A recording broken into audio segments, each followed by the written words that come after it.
Hello, hello sa inyong lahat. Magandang umaga.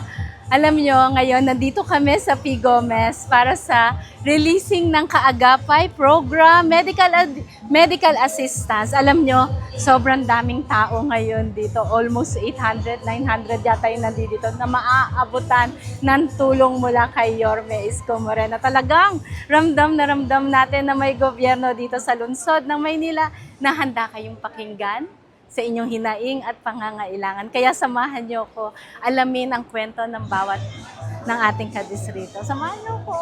Hello. Thank you, Ate El. Isko Moreno, Pamagloso!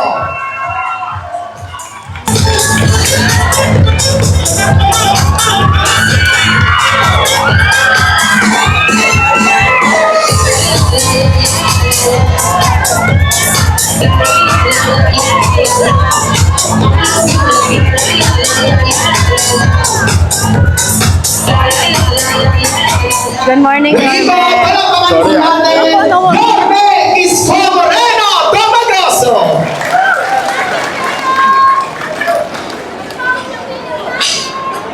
Good morning! Ay, pasensya na kayo, ang aga nyo naman dumating, sabi ko, alas 9. Medyo ilang araw na ako tinatrangkaso. Kaya pasensya nyo na medyo masama ang ubo ko. Mahirap umabsent sa gobyerno. Daming umaasa. Sa bawat araw na halimbawang hindi ka papasok, maraming nangangailangan na matetenga, alanganin. Kaya lagi ko na lang talaga pag-isa-bisa na ipinararasal na magkaroon tayo ng malakas na pangangatawan sa dami ng suliranin ng ating mga kababayan. Kaya itong nakikita niyo itong programang ito, we've been doing this simula nang ako'y bumalik, muli. Dala ng napansin ko, maraming sumusulat sa akin. 20,000 plus na tugunan nating sulat. Siguro na babalitaan nyo, may kumakatok sa bahay nyo. Pero may nakarinig naman kayo na pinupuntahan, pagdala ng sulat, luwag-luwag, Maria, sasaranggola lang. Pag walang PC, ang ganyan ka lang. Pag may PC, Maria. But wala nang bumabalik. Kasi ayaw, balik-balik ng totoo na muna. Wala ka nang ang pera, pabalik-balik ka pa sa City Hall. Apunado ka pa sa pamasahe.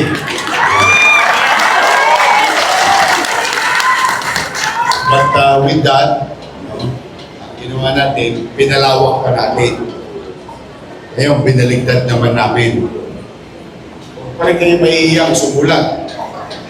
Basta pagka nakaluwag, Arya. Pag wala, talo-inip. Kasi lahat naman yun.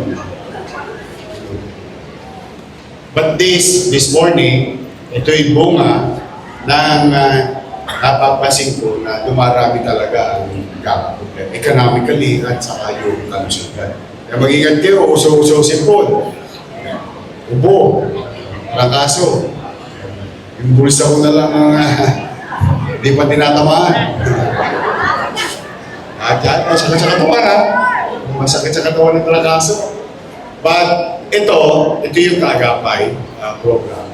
Kung sa dati-rati, ang normal, yung taong nangangailangan ay nahanap yung gobyerno. Tama naman. Usually tayo, pamilya natin unang takbuhan. Pagka tukuntin yung pamilya sa kaibigan, kay Mare, Marites, kay Pare. Pagka wala, tatakbo tayo sa pamahalaan. Pero ito baligtad. Kayo mismo ang hinanap ng gobyerno.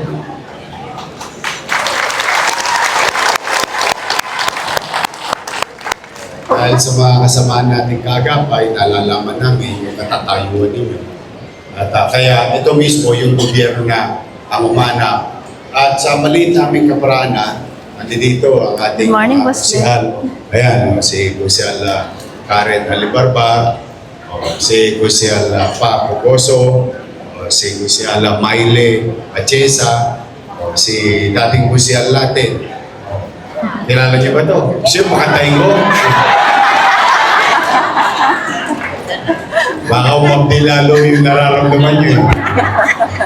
Dati natin Kusihal Apple Nieto, at si Kusihal Jeff Lau, si Tol. Si Jok Ito, si Tol. Ay, tumanda si Tol. Ayun, si Kusihal Jong Isi. Siyempre, ang ating Vice Mayor. Nandito. Si Tol, ayan na. Hindi pumayag na mas gwapo ang tatay niya. Kami, ito mabilis lang to. Mabilis lang to. Huwag ko kayo matakot sa dami niyo. Dahil I think kabisado niyo naman kami. Kami laging maayos. Kaya sigurado ko kung may mga bago kayo dyan, huwag nyo nang kailin. Kasi hindi kayo aabot ng tanghalian dito. Matatapos agad tayo. Salamat sa inyo. Nabigyan ako muli ng pagkakatawa kapag-linggo. Kaya nga hanggat kaya ng katawan ko, sige lang. Shoutout na sa mga paborito ko, mga senior citizen. Pasensya na kayo mga bata. Kahit Sabado, para maluwag ang oras para sa lahat, sa maliit naming kaparaanan. Kung kaya naming tugunan lahat, then so be it.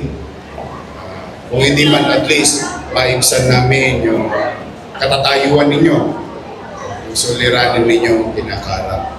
Kaya po sa inyong lahat, maraming salamat sa pagkakataon na ibinibigay ninyo sa akin. Kayo mag-alala naman,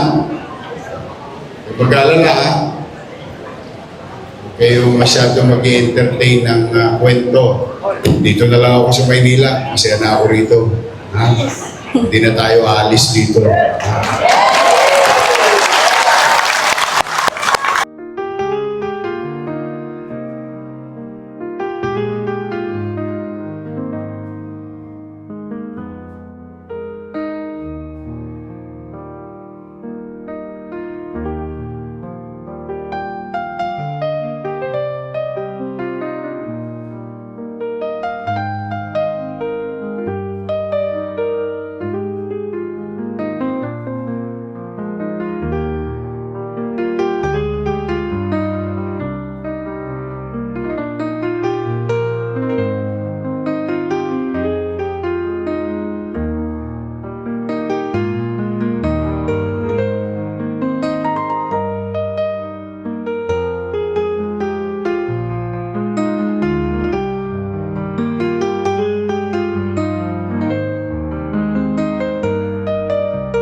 Madadapa pa ako, di ba?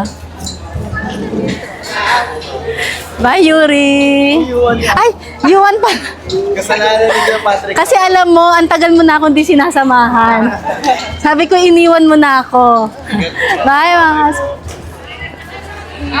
Sobrang happy yung na mga nalaman nating kwento ng bawat kadistrito natin. Alam mo, ang isa sa naantig yung puso ko, yung isang nanay na may sakit na siya, nakakaranas pa siya ng mental health problem. Kaya sabi ko, kapit lang.